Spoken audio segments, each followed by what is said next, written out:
A very good morning to you. How you doing? It's Wednesday and it's end of the month. Today is 30th of November. That means we are getting into Christmas ASAP. Christmas is here with us, so of course we are shifting gears. Today being a Wednesday, of course, you know, we are all about relationships with Pastor Chris and Crystal Kusa later with this Tell My Wife, Tell My Hubby. We've got Mandate, we've got Ask Pastor Chris, we've got Tell My Wife, Tell My Hubby, and of course we've got Nisa May. Now starting us off is Mandate, and we're looking at sickness or injury in relationships. We've got Sarah and Godfrey, and of course, Pastor Chris. How are you? How are you? Very well. How are you doing? I am well. You are so excited. I know, look at me. I'm already lit. It's Christmas. My shoe. I'm in the mood. It's Christmas already. Well, we've got today on Mandate, Sarah and Godfrey. And today we'll be talking about life injuries, how that affects a relationship. So glad to have them here. Godfrey was working at Pioneer House when the bomb blast hit in 1998. And that just changed everything for them. And so from that point, he has been relying on the support of the wife. And we want to talk about how that changed their lives. Absolutely.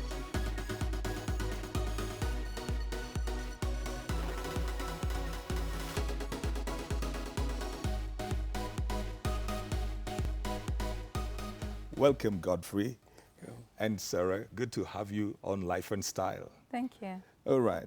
Just tell us what happened to you 1998. I was sitting, I was working as usual, and being the head of a section, that's my corner, that I was sitting to work.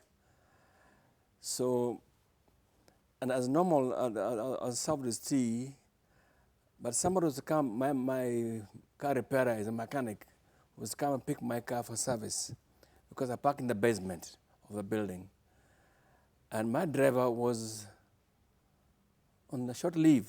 It was a short leave. Because the driver used to pick the children from school while I stayed work. But that day, well, it was on leave for some function. Whatever it was, I can't remember, because all these years, I can't remember. So it was me using the car. And I realized that the car had some problem. So I told him about that, the mechanic, and he came personally. And I told him, before you go, take some tea with me, please. Take some tea, because you can't see me taking tea and I don't give you tea. So we took tea together. Right. So as I finished my tea, and as he was taking his, this explosion came. Whatever it was, some bomb blast. And see, my building, the glass is a glass all side. The next building is cooperative house, so glasses. So this one hit. It hit so hard, and the door fell down. The door of my office fell down. So I asked my secretary to check if she was there. I think she had taken off, and the people ran off. Only one officer came to check on me, on the broken door, and he used to help me down to the basement with this. It's called mechanic who can pick my car. So into the basement, it was all dark. Now I realized that the gentleman who came to pick my car was in pain himself. He was in pain and was holding his head, and there was blood. So I felt guilty. Why should I have called this problem? So I said, no, don't worry, I'll drive this car myself. I'm a driver, I'll drive myself. An experienced driver, I'll drive. So from the basement, I took him out, went to the Nairobi hospital. That's why I normally used to go for treatments and checkups. But on reaching there, there's a very big crowd. And luckily, I could see my doctor walking across there, coming with a team of doctors checking. I waved to him, I'm here, but he couldn't. I think he realized there are more injured people. So I just sat down and wondered, why is he ignoring me? And he knows me better. But it got my heart, no, let him check on others who had more injuries.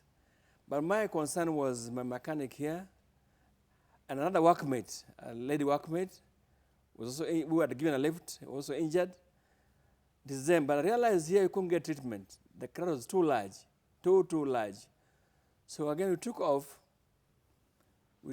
to It was called Empisha. I think it was Empisha Hospital.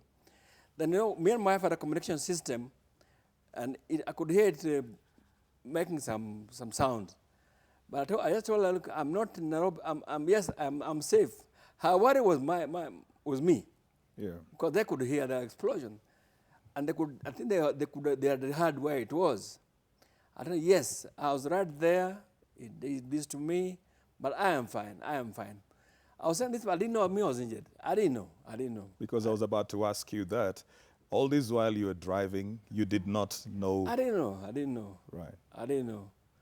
I had blood, I had a piece of glass on my chest this side, and I didn't know. But the issue was my staff, and this fellow had called to help you, to help me take the car for service.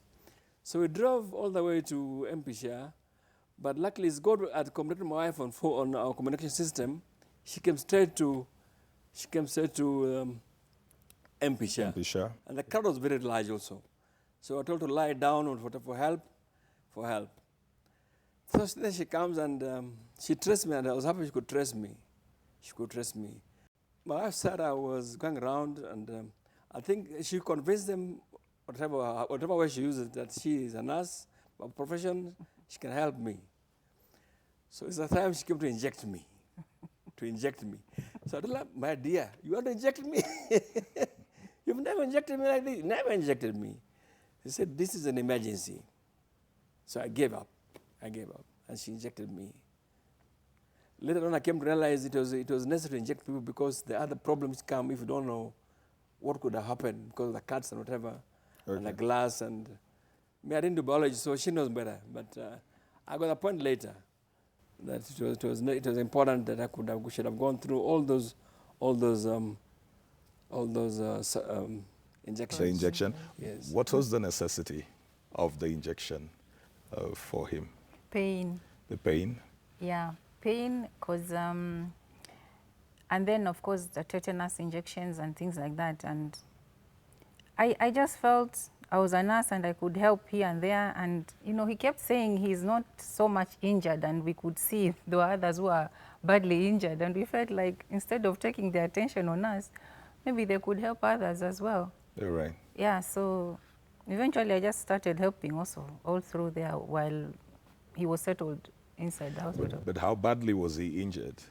You see, because he seemed to have been moving all over the place. Yes, at that particular moment, he actually, even me, I didn't realize how badly injured he was. Right. So when now we were getting up to go home, is when now I could see his pants were soaking blood, and blood was trickling his feet. Shoes, Actually, he got up and blood was just coming like as if it was urine and whatnot. And that's when I opened up his shirt and I found pieces of glass on his back, on his chest.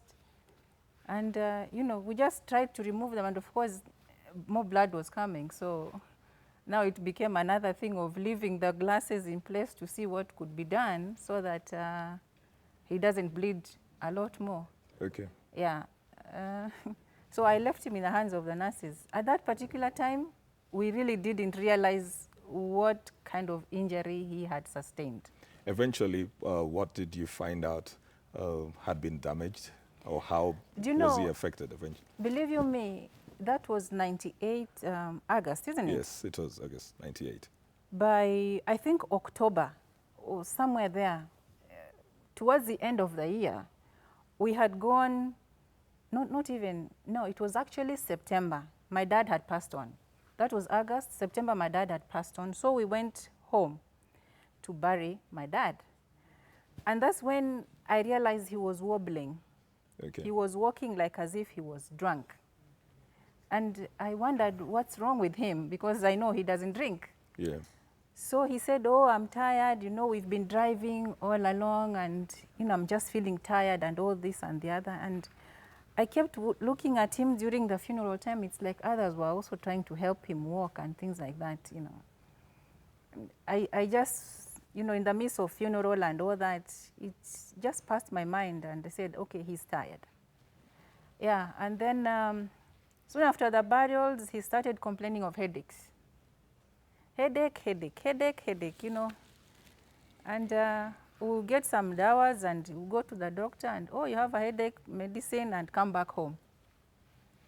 Until now, the following year, 1999, Yeah. I think is when hell broke loose because the headaches became too much and he would start vomiting. The balance was becoming worse. You know, he kept saying it's the shoes which are pinching me, and, you know, it was nothing to do with shoes. He just couldn't, he progressively was losing balance. Okay. Yeah. So what was happening to you? Was there, were you affected in your nervous system or? Later, and Most likely. after the inspections are done, whatever, and as I said earlier, she's a nurse. She can explain what those things were. So for everyone to understand, Arashan explains those biological terms. With man, will be very me an accountant. Man is broken. Biology, man is very broken. Yeah. So she can explain better. But if you see, these are all cuts of that surgeries which I had later. The cuts have scars all over, which can explain her better. Yeah, she can explain. I've cuts all over. Let me just speak She can it. explain better. Because of the headaches, Yeah. now various x-rays were done. Eventually, I don't know, they did a CT scan and they saw something like, they called it a tumor. And it was obvious that they had to take him to theater because Okay. the headaches were increasing. You could actually, sometimes you could see the eyes as if they were going to pop. All right. So by the time he was going for first surgery, we knew he had, now this is a tumor. You know, we were not even attributing it to the bomb blast at all. Okay. We just thought he had a tumor and that's what he was going to theater for. So he goes to theater and they open him up and they find it's fluid in the brain. And, you know, the doctor thought it was an easy thing. They just mopped up the fluid and closed him up. Just to go back to the ward, in another 24 hours, the chap was confused. Everything was just going crazy. Everything was, But and he okay. was back square one with severe headaches than what was there. All right. So you began a process of hospital visits, treatment. Oh, you can say that again. Hospital became home. Yeah. Because the doctors couldn't quite get it very quickly what was happening. Okay. So he kept on coming and going. About 2-3 times they opened up his head to remove the fluid. And eventually they put a tube, which now was collecting the fluid into his tummy. So now he had a tummy cut as well and head. And then for some reason, either the tube was too long or it kept on kinking and the fluid was not circulating the way they wanted it. So it meant going back. Either they cut the head again, open it up again, or they cut the tummy again to check what is going on. But you were a family man by that time. How old were the children? Oh, the mother is 98. The oldest, Joyce was 87 born. 87. So she was just 11. 11. Right. Then there was Daniel. Daniel, the year still doing his master's. 9. 89 born. 89. So how were you able Then there's now? another one, the Yeah. last one, the small one, who's known as my bodyguard. He Was about 4. 4 and he's in nursery school. Okay. So how did that change life for you? Raising your young children, you have Yeah. a wife, you're used to being active, you're used to being supportive, and then suddenly you find your place, you find yourself having to need help. How did that affect your relationship in the family? Since she understood, my major concern was the children because of the age and the worries and whatever. And also at that time, all my parents were alive. My mother was well alive, and my father, and though she was sickly.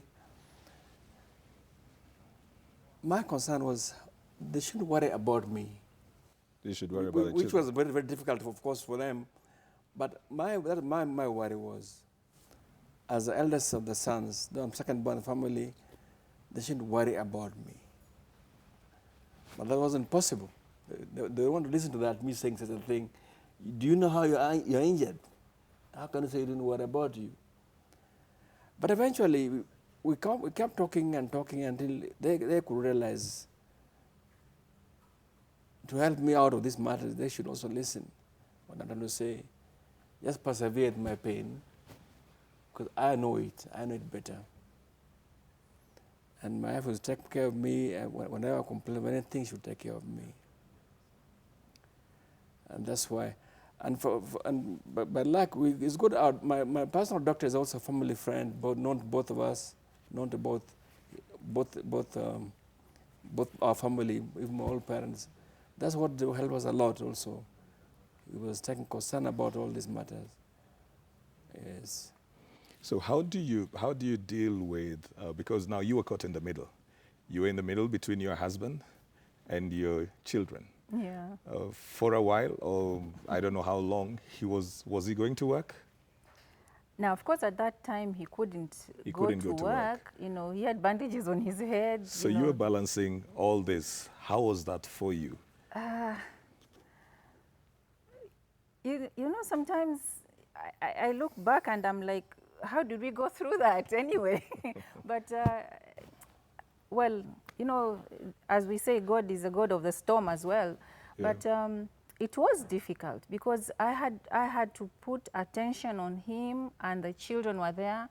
And at some time, I think the children felt they were sidelined because it was quite a confusing kind of an affair altogether, because they had to go to school, come home, and they leave me at home. They come back, find me at home. I'm just sitting there with their father, and, you know, sometimes he was confused. He wouldn't talk much.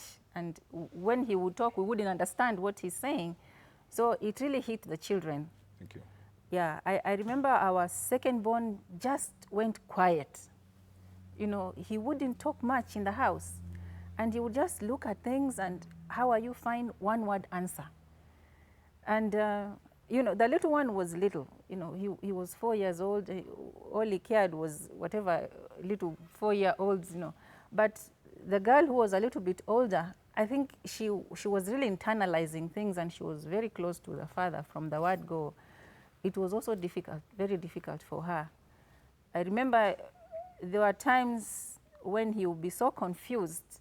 In the hospital, he'd be pulling out tubes, and to an extent of almost staying, you know, without clothes, also throwing them out. So I told the children they're not going to go to hospital to see their father. Thank you. I was trying to protect the children Yes. from seeing the trauma that I was going through. Right. But little did I know that I was hurting them the more by denying them seeing their access. father. One, they were young. In the hospital, they say no young children. And two, I didn't want us to go to the hospital and they are finding their father naked, you know? Yeah. So a day like that, our daughter came from school and went to the hospital straight without telling me. I wasn't at the hospital. So she entered straight and went and looked for the father. I don't know how she entered, you know. So when I came, I found her there. I was a little bit shocked, because I wasn't so sure whether she had gone to school or she had gone looking for the father. And at that moment is when I realized he wanted to see his children, the children wanted to see the father. So would you advise somebody, a family that is in that situation, looking back now, would you advise them to let the children have a glimpse of what is happening, and how much is enough? You know, telling them is different. Telling children is different, and them seeing is different. Yeah. Because children would be like, why can't we see our dad? What's wrong with that? One, there are hospital rules. Yes. You know, I may not be here to tell hospitals allow children to see their sick ones in the hospital. Me being a nurse myself, you know, with the exposure of all kind of possible infections that could be, you know. So it's a precarious position. Okay. Because I'm not here to tell hospitals because my husband was sick and my children wanted to see their father, so allow them to see. Yeah. You know, but I suppose it's just talking to the children when they are that young and they're asking and just letting them know the truth. Okay. Because I discovered keeping it from my children wasn't the best. All right. Godfrey, having been in a place where you're not used to being, which is needing support, did you go through the bouts of feeling angry? Did you find yourself sometimes letting that out on your family? Or how did you carry through? The anger, I couldn't have it come to me because of the situation. Because the anger, the children would notice that on the spot if they saw my anger. I was very, very careful. That's why I decided to keep quiet and not talk about issues. Most times I won't talk about issues.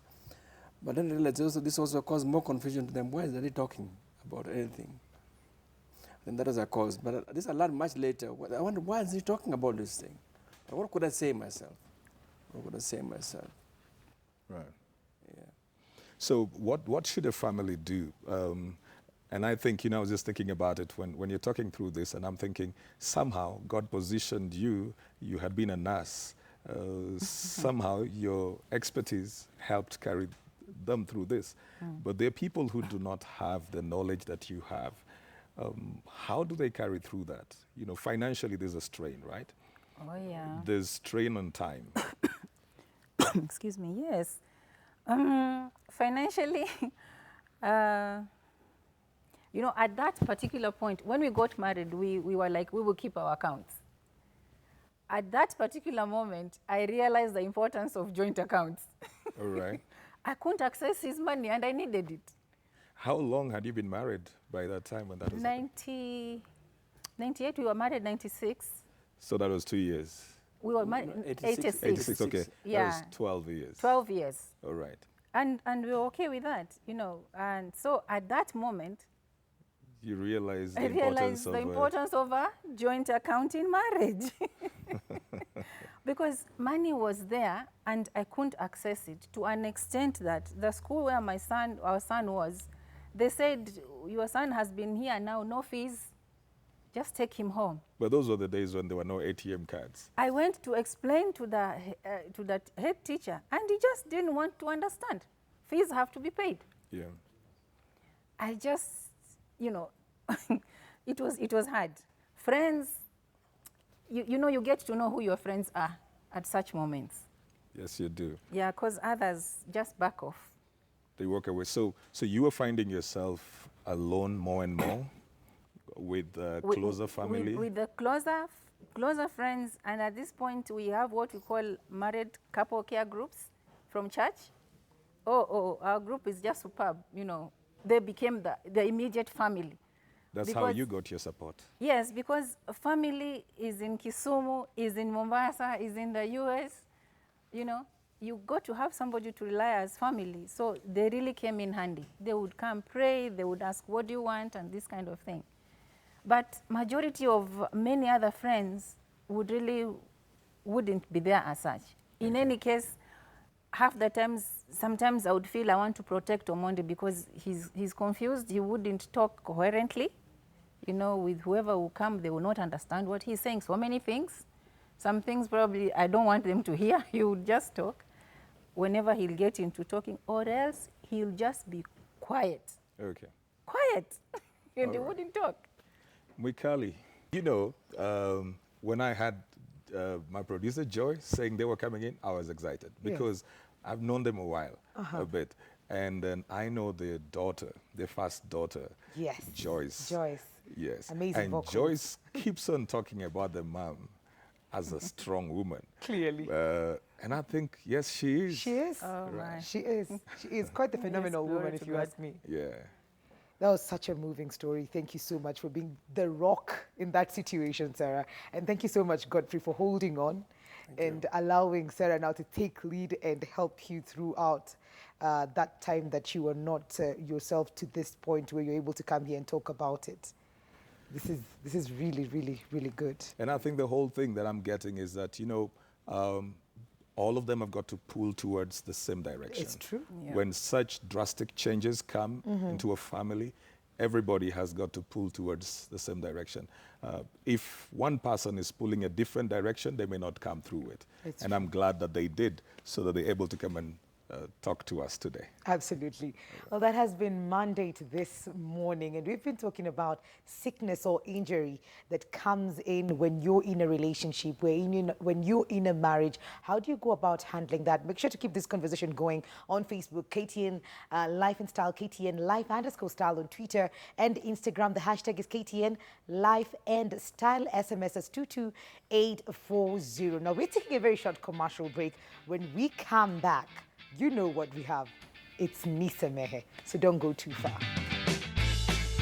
Usikuwe na hasira. Saa yote ukisikia watu wakiongea, wanaona kama watu wanakusengenya. Na ikikuwa namna hiyo, utakuwa na pressure mingi, hata huwezi kumaliza hata mwezi mmoja.